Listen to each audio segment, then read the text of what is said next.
ತರುವಾಯ ಸಾಮಾನ್ಯಾರ್ಥಕ ಅವ್ಯಯ ಉಂಟು, ಗೊತ್ತಿದೆಯಾ? ಯಾವುದು? ಕ್ರಿಯಾರ್ಥಕ ಅವ್ಯಯ. ಹಾಗಾಗಿ ನೀವು ಎಲ್ಲ ಅವ್ಯಯಗಳನ್ನು ಕಲ್ತಿರಬೇಕು. ಅವ್ಯಯದ ವಿಧಗಳಿದ್ದಾವೆ: ಸಾಮಾನ್ಯಾರ್ಥಕ ಅವ್ಯಯ, ಕ್ರಿಯಾರ್ಥಕ ಅವ್ಯಯ, ಅನುಕರಣಾವ್ಯಯ, ಸಂಬಂಧಾರ್ಥಕ ಅವ್ಯಯ, ಭಾವಸೂಚಕ ಅವ್ಯಯ, ಅವಧಾರಣಾರ್ಥಕ ಅವ್ಯಯ. ಈ ಎಲ್ಲ ಅವ್ಯಯಗಳ ವ್ಯಾಖ್ಯೆ ಅಂದರೆ ಡೆಫಿನೇಷನ್ ಹಾಗೂ ಅವುಗಳು ಯಾವುದು ಅನ್ನೋದನ್ನು ಸಹ ನೀವು ತಿಳಿದಿರಬೇಕು. ಅನ್ವಯ, ವಂಶ, ಗ್ಲಾನಿ ಪದಗಳ ಅರ್ಥ ಇದನ್ನು ಸಹ ಕೇಳುವ ಸಾಧ್ಯತೆ ಇರುತ್ತೆ. ಅನ್ವಯ ಅಂದರೆ ವಂಶ, ಹಾಗಾದರೆ ಗ್ಲಾನಿ ಅಂದರೆ ತಲ್ಲಣ. ನಾನು ಉತ್ತಮ ಪುರುಷ ಸರ್ವನಾಮ, ಇವರು ಗೊತ್ತಿದೆ ಅಲ್ವಾ? ನಾನು ನಾವು ಉತ್ತಮ, ನೀನು ನೀವು ಮಧ್ಯಮ, ಅವನು ಅವರು ಅವಳು ಇವಳು ಇದು ಇವರು ಇವೆಲ್ಲ ಹೌದು ಅನ್ಯ ಪುರುಷ ಸರ್ವನಾಮ. ಹಾಗಾಗಿ 6 × 4 10, 6 ಬಹು ಆಯ್ಕೆ, 4 ಸಂಬಂಧೀಕರಿಸಿ ಒಟ್ಟು 10 ಒಂದು ಅಂಕದ ವ್ಯಾಕರಣದ ಪ್ರಶ್ನೆಗಳು ಇಲ್ಲಿ ಬರುತ್ತೆ ನಿಮಗೆ. ಕೆಳಗಿನ ಪ್ರತಿಯೊಂದು ಪ್ರಶ್ನೆಗಳಿಗೆ ಒಂದೊಂದು ವಾಕ್ಯದಲ್ಲಿ ಉತ್ತರ ಬರೆಯಿರಿ. ಎಣ್ಣೆ ತುಪ್ಪದ ಮಿಶ್ರಣ ಬೇಡವೆಂದು ಹೇಳಿದವರು ಯಾರು? ಯಾವುದು ಪಾಠ? ನಮ್ಮ ಭಾಷೆ. ಸರಿಯಾದ ಉತ್ತರ ನಯಸೇನ. ಆದರೆ ಕೇವಲ ನಯಸೇನ ಅಂತ ಬರೀಬಾರ್ದು.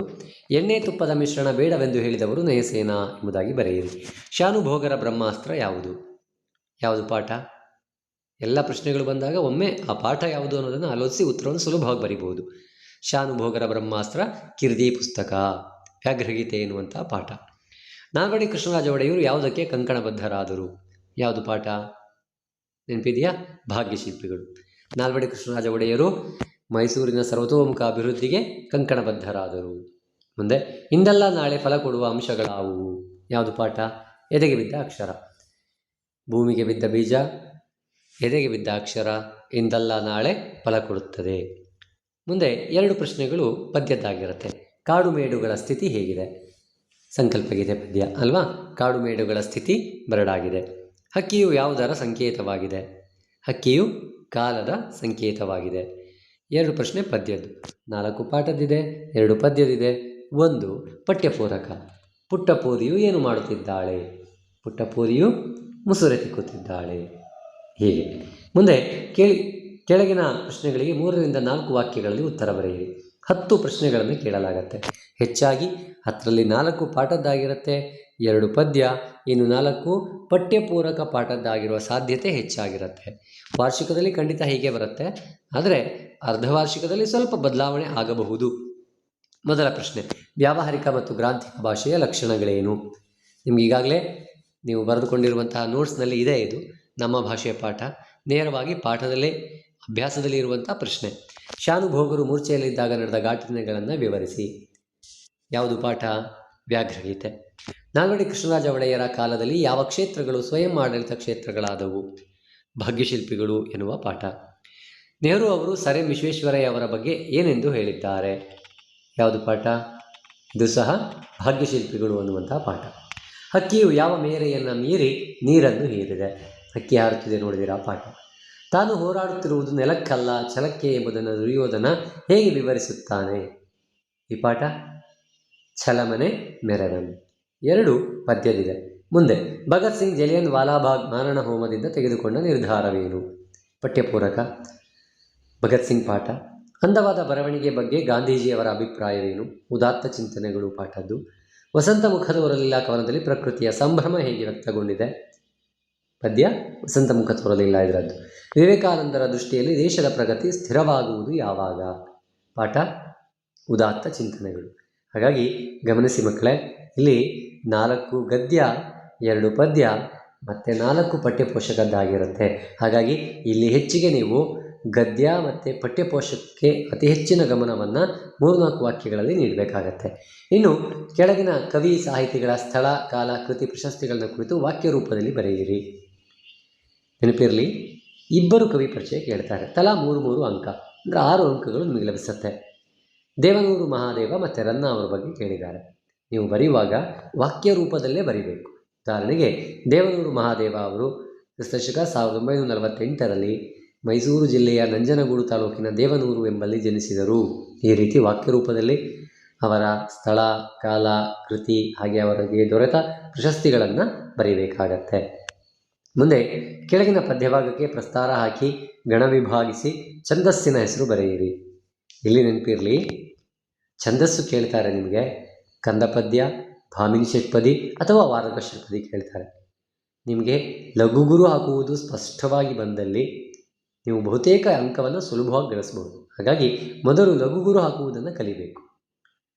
ಹಾಗಾಗಿ 2 ಸಾಲಿದ್ದರೆ ಅದಾದ ನಂತರದಲ್ಲಿ 2 ಸಾಲು ಕೊಟ್ಟಿದ್ದಾರೆ ಅಂದರೆ ಅದು ಕಂದಪದ್ಯ ಆಗಿರುತ್ತೆ. 3 ಸಾಲು ಕೊಟ್ಟಲ್ಲಿ ಭಾಮಿನಿ ಷಟ್ಪದಿ ಅಥವಾ ವಾರ್ಧಕ ಷಟ್ಪದಿ ಆಗಿರುತ್ತೆ. ಬಹುತೇಕ ಈಗ ಅಷ್ಟು ಮಾತ್ರ ಕೇಳ್ತಾರೆ, ವೃತ್ತಗಳನ್ನು ಕೇಳುವ ಸಾಧ್ಯತೆ ಕಡಿಮೆ. ಮಕ್ಕಳ ಇವರೊಳಾನು ಹಿರಿಯನು ತಕ್ಕ ಮಾತೆಯ ಮಾತು ಸಂದೇಹಕ್ಕೆ ನೆಲೆ ಇಲ್ಲುದು ನಿಲಲಿ ಧಾರುಣಿಯ ಬಯಸುವರೇ ಅನ್ನುವಂಥ ಪದ್ಯ ಇದೆ. ಗಣ ವಿಭಾಗ ಮಾಡಿ ಇಲ್ಲಿ 3-4 3-4ಕ್ಕೆ ಆಗತ್ತೆ. ಆ ರೀತಿ ಗಣ ವಿಭಾಗ ಬಂತು ಅಂದರೆ ಅದು ಭಾಮಿನಿ ಷಟ್ಪದಿ. 5-5 5-5 ಆ ಥರ ಆದರೆ ವಾರ್ಧಕ ಷಟ್ಪದಿ. 2 ಸಾಲಿದ್ದು 4-4 4-4 ಆದರೆ ಅದು ಮೊದಲ ಸಾಲಲ್ಲಿ 12, ಎರಡನೇ ಸಾಲಲ್ಲಿ 20 ಬಂತು ಅಂತಾದರೆ, ಅಂದರೆ 4-3 12, 4-5 20 ಹೀಗೆ ಬಂದರೆ ಅದು ಕಂದಪದ್ಯ. ಅರ್ಥ ಆಗತ್ತಲ್ವಾ? ಇದನ್ನು ನೀವು ಆ ಗಣ ವಿಭಾಗ ಮಾಡಿ ಛಂದಸ್ಸಿನ ಹೆಸರನ್ನೂ ಬರಿಬೇಕು. ಆಯಿತಾ? ಸುಲಭವಾಗಿ 3 ಅಂಕಗಳು ಸಿಗತ್ತೆ. ಅದರ ಗಮನ ಇರಬೇಕು. ಎಲ್ಲೂ ಸಹ ಒಂದು ಅಕ್ಷರವೂ ತಪ್ಪಾಗದ ಹಾಗೆ ಪ್ರಶ್ನೆ ಪತ್ರಿಕೆಯಲ್ಲಿ ಕೊಟ್ಟಿರುವ ಪದ್ಯವನ್ನು ಯಥಾವತ್ತಾಗಿ ಸಾಲೂ ಸಹ ಬದಲಾಗದ ಹಾಗೆ ಬರಿಬೇಕು. ಮುಂದೆ ಅಲಂಕಾರವನ್ನು ಹೆಸರಿಸಿ ಲಕ್ಷಣ ಬರೆದು ಸಮನ್ವಯಗೊಳಿಸಿ. ಉಪಮಾಲಂಕಾರ, ರೂಪಕಲಂಕಾರ 2 ಅಲಂಕಾರವನ್ನು ಸರಿಯಾಗಿ ನೋಡಿಕೊಳ್ಳಿ. ನೀಚರಿಗೆ ಮಾಡಿದ ಉಪಕಾರವು ಹಾವಿಗೆ ಹಾಲೆರೆದಂತೆ. ಯಾವ ಅಲಂಕಾರ? ಉಪಮಾಲಂಕಾರ ಅಲ್ವಾ? ಹಾಗಾಗಿ ಮೊದಲು ಲಕ್ಷಣ ಬರಿಬೇಕು. ಅಲಂಕಾರದ ಹೆಸರು ಬರಿತೀರಾ, ಲಕ್ಷಣ ಬರಿತೀರಾ. ಆಮೇಲೆ ಉಪಮೇಯ ನೀಚರಿಗೆ ಮಾಡಿದ ಉಪಕಾರ, ಉಪಮಾನ ಹಾವಿಗೆ ಹಾಲೆರೆಯುವುದು, ಉಪಮಾವಾಚಕ ಅಂತೆ ಅಲ್ವಾ? ಸಮಾನ ಧರ್ಮ ಸ್ಪಷ್ಟವಾಗಿಲ್ಲ, ಮತ್ತು ಸಮನ್ವಯ ಬರಿಬೇಕು. ಇಷ್ಟು ಬರದಲ್ಲಿ ನಿಮಗೆ 3 ಅಂಕಗಳು ಲಭಿಸುತ್ತೆ. ಹಾಗೆಯೇ ಮಾರಿಗೌತಣವಾಯಿತು ನಾಳಿನ ಭಾರತವು ರೂಪಕಲಂಕಾರದ್ದಿದೆ, ಗಮನದಲ್ಲಿರಲಿ. ಭೀಮ ದುರ್ಯೋಧನರು ಮದಗಜಗಳಂತೆ ಹೋರಾಡಿದರು ಅನ್ನುವಂತಹ ಉಪಮಾಲಂಕಾರದ ಸಾಲಿದೆ, ಅದು ಸಹ ನೆನಪಿರಲಿ. ಸೀತೆಯ ಮುಖ ಕಮಲದಂತೆ ಅರಳಿತು ಉಪಮಾಲಂಕಾರ. ಸೀತೆಯ ಮುಖ ಕಮಲ ಅರಳಿತು ಅಂತ ಇದ್ದರೆ ಅದು ಯಾವ ಅಲಂಕಾರ? ರೂಪಕಲಂಕಾರ ಆಗತ್ತೆ. ಶಾಲೆಗೆ ವಿದ್ಯಾರ್ಥಿಯೊಂದು ರತ್ನ ಅಂತಿದೆ, ರೂಪಕಲಂಕಾರ ಆಗತ್ತೆ. ಇವೆಲ್ಲ ನೆನಪಿನಲ್ಲಿ ಇರಲಿ. ಕೆಳಗಿನ ಗಾದೆಗಳಲ್ಲಿ ಯಾವುದಾದ್ರೂ ಒಂದನ್ನು ಗಾದೆಯ ಮಹತ್ವದೊಂದಿಗೆ ವಿವರಿಸಿ ಬರೆಯಿರಿ. 3 ಅಂಕಗಳ ಪ್ರಶ್ನೆ. ಇಲ್ಲಿ ನಿಮಗೆ ಆಯ್ಕೆ ಇರುತ್ತೆ. ಇದುವರೆಗೆಲ್ಲೂ ಸಹ ಆಯ್ಕೆ ಇರಲಿಲ್ಲ. ಗಾದೆಯಲ್ಲಿ 2 ಗಾದೆಗಳನ್ನು ಕೊಡ್ತಾರೆ, ಯಾವುದಾದ್ರೂ ಒಂದು ಗಾದೆಯನ್ನು ಬರಿಬೇಕು. ಬಹುಶಃ ಹೆಚ್ಚಿನದಾಗಿ ನಿಮ್ಮ ಅಭ್ಯಾಸದಲ್ಲಿ ಒಂದಷ್ಟು ಗಾದೆಗಳನ್ನು ಕೊಟ್ಟಿದ್ದಾರೆ ಕೆಲವು ಪಾಠಗಳ ನಂತರದಲ್ಲಿ.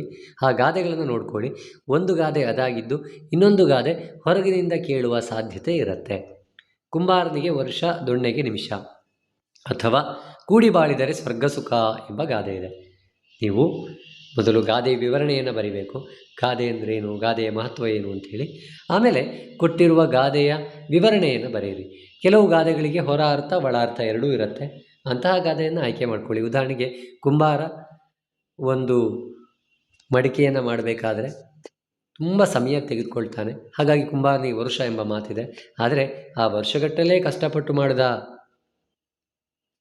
ಮಡಿಕೆಯನ್ನು ಕ್ಷಣ ಮಾತ್ರದಲ್ಲಿ, ನಿಮಿಷದಲ್ಲಿ ಒಂದು ದೊಣ್ಣೆಯ ಸಹಾಯದಿಂದ ಹೊಡೆದಬಹುದು.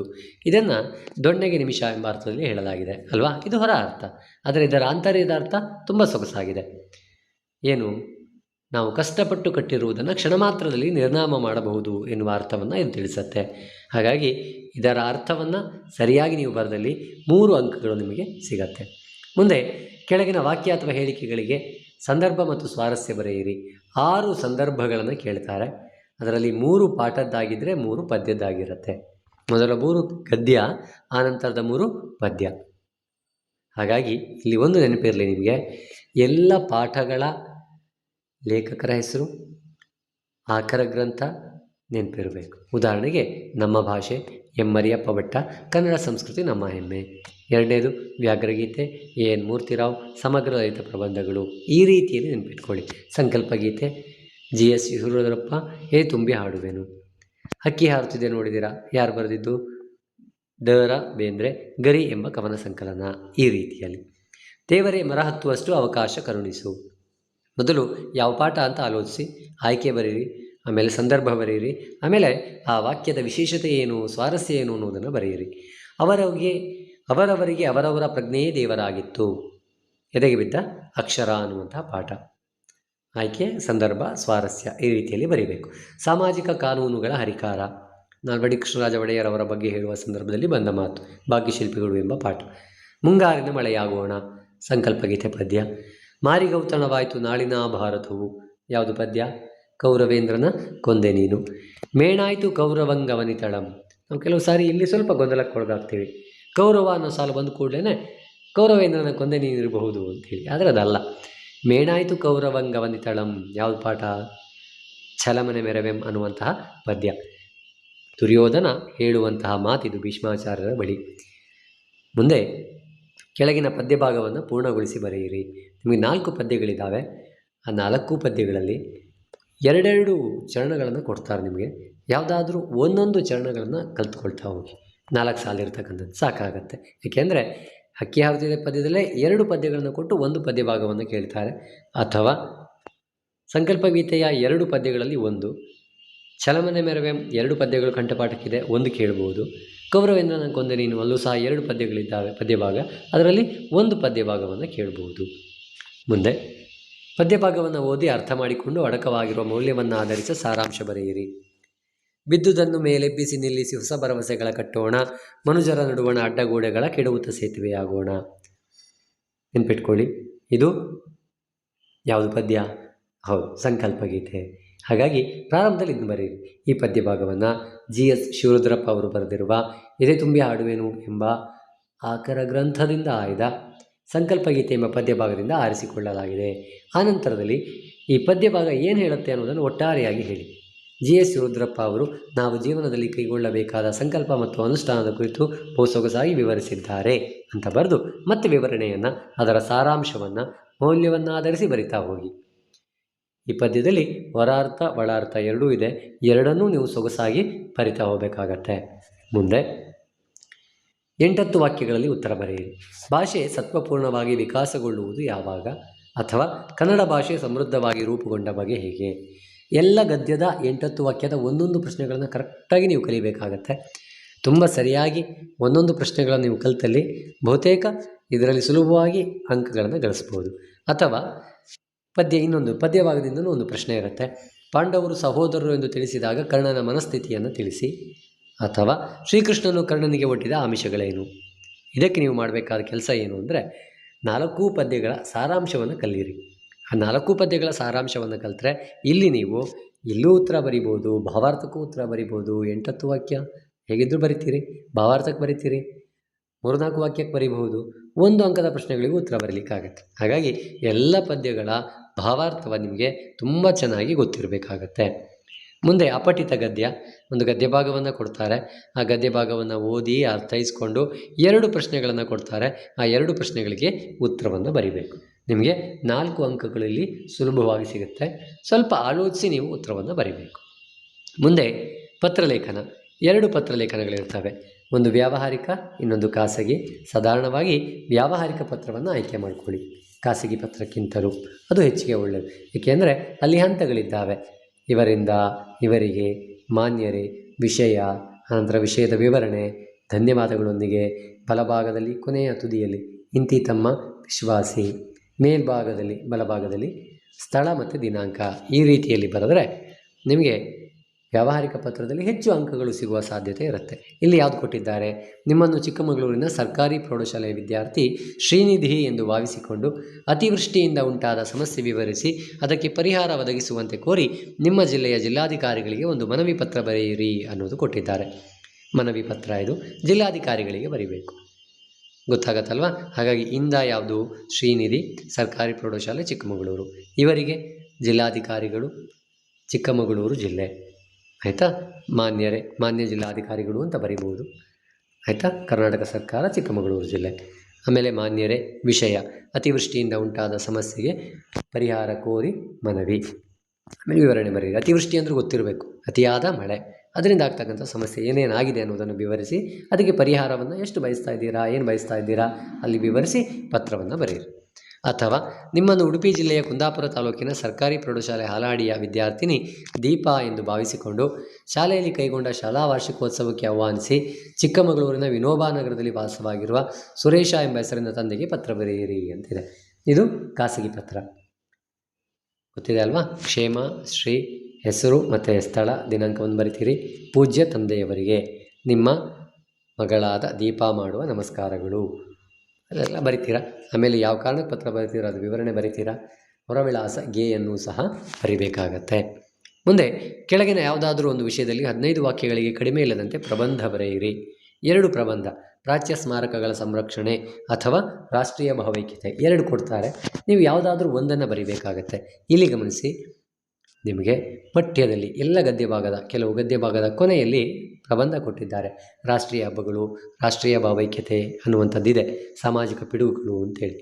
ಆ ಕೊಟ್ಟಿರುವ ಪ್ರಬಂಧವನ್ನು ಸರಿಯಾಗಿ ಕಲ್ತ್ಕೊಳ್ಳಿ. ಹೇಗೆ ಬರಿಬೇಕು, ಪೀಠಿಕೆ, ಒಡಲು, ಮುಕ್ತಾಯ, ಹೀಗೆ ಹಂತವಾಗಿ ನೀವು ಬರೆದಲ್ಲಿ ಪೂರ್ಣ 5 ಅಂಕಗಳನ್ನು ಗಳಿಸಲಿಕ್ಕೆ ಸಾಧ್ಯ ಆಗುತ್ತೆ.